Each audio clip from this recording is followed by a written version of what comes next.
नमस्ते, सदावत सले मातृभूमि, जय हिंद दोस्तों। दरअसल दोस्तों कुछ खबरें बढ़ते पहले अपडेट की तरफ, जो कि सुखोई 30 MKI फाइटर जेट को लेकर आ रही है। दरअसल कुछ खबरें सामने आई है कि HAL को सुखोई 30 MKI को जो अपग्रेड करना है सुपर सुखोई अपग्रेड प्रोग्राम के तहत, उसके लिए अतिरिक्त फंड की जरूरत है, जिसमें कि आपको मालूम है कि HAL कम से कम 150 यूनिट को अपग्रेड करेगा और इसके लिए कम से कम जो अनुमानित लागत बताई गई है वो है $4 बिलियन की, यानी कि $4 बिलियन की फंडिंग की इसके लिए आवश्यकता है, जिसके लिए रक्षा मंत्रालय से बातचीत शुरू हो रही है। और पिछले साल दोस्तों मैंने आपको डिफेंस अपडेट में भी बताया था कि HAL के निर्देशक ने ये बात कही भी थी कि सुखोई 30 MKI में जो इक्विपमेंट लगने हैं उन्हें फाइनलाइज किया जाएगा और 150 सुखोई यूनिट को अपग्रेड किया जाएगा।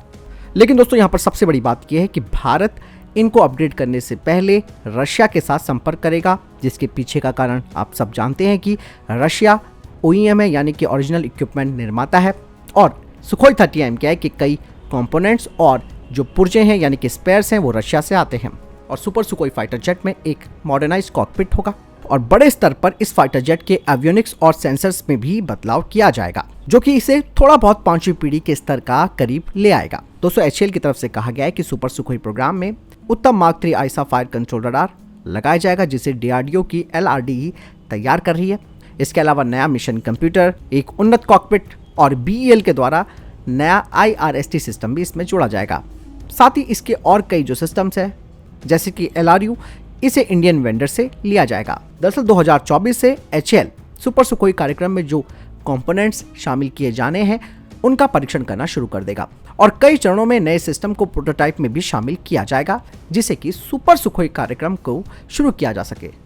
और ये कहा जा रहा है कि 2027 और 28 के बीच एक पूर्ण पैमाने पर यानी कि फुल स्केल जो अपग्रेडेशन है वो शुरू हो जाएगा। बढ़ते हैं अगले अपडेट की तरफ। दोस्तों भारतीय सेना जो कि 1980 के दशक के पुराने BMP-2 इन्फेंट्री फाइटिंग व्हीकल यानी कि IFV का इस्तेमाल कर रही है, उन्हें अब बदलना चाहती है और इन BMP-2 की जगह एक नया और उन्नत BMP-3 इन्फेंट्री फाइटिंग व्हीकल पर रूस से ही एक नया रिमोट कंट्रोल वेपन स्टेशन मिलेगा, जिसे कि रोसबोरन एक्सपोर्ट की holding company high precision system ने तैयार किया है। दोस्तों ये जो नया BMP-3 होगा उसमें 100 mm की गन और लॉन्चर होगा, साथ ही 30 mm की ऑटोमेटिक कैनन और 7.62 mm की मशीन गन इसमें लगाई जाएगी। दरअसल दोस्तों ये जो BMP-3 वाहन होगा वो एक पावरफुल आर्मामेंट के साथ होगा और ये पूरी तरीके से इन्फेंट्री को फायर सपोर्ट मुहैया कराएगा। दरअसल भारतीय सेना 3 कॉन्फ़िगरेशन के साथ 1750 FICV को खरीदना चाहती है, जिसमें कि gun version, command post version और कमांड एंड सर्विलांस वर्जन शामिल है। और FICV में 3rd generation thermal imager based Gunners और पैनोरमिक साइट होगी। इसके अलावा इनमें मॉडर्न फायर कंट्रोल सिस्टम और ऑटोमेटिक टारगेट ट्रैकर भी होगा। ऐसे में दोस्तों रशिया की तरफ से भारतीय सेना को FICV प्रोग्राम के तहत उन्नत BMP-3 की पेशकश की गई है। बढ़ते हैं अगले अपडेट की तरफ, जो कि MRSAM प्रोग्राम को लेकर आ रही है। दोस्तों एक्शन कंस्ट्रक्शन इक्विपमेंट यानी कि ACE ने MRSAM के लिए एक स्वदेशी रूप से स्पेशल मोबाइल क्रेन को विकसित किया है। दरअसल दोस्तों इस कंपनी को इस तरीके की क्रेन के निर्माण और इसकी आपूर्ति के लिए एक पायलट ऑर्डर मिला है और इसे HMV 8x8 चेसिस में इंटीग्रेटेड किया गया है।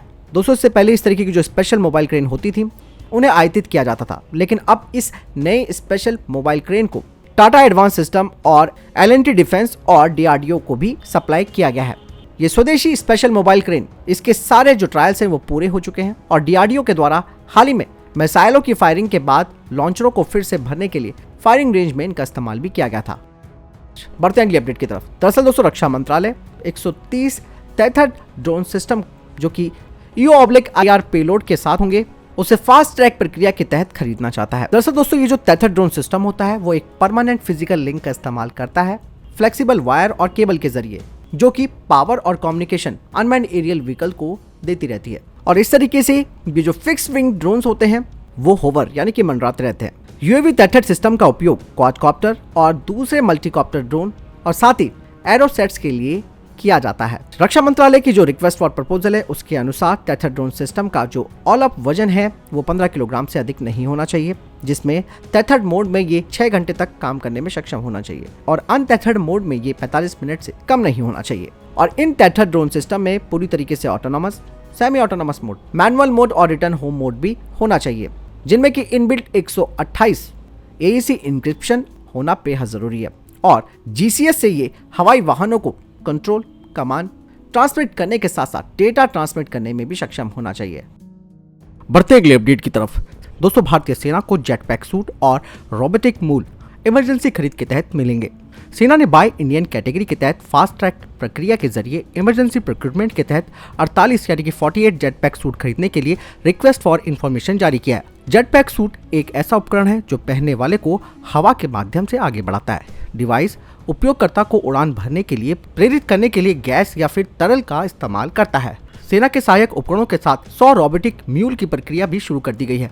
अधिकारियों ने कहा कि बोली जमा करने की आखिरी तारीख 6 फरवरी है।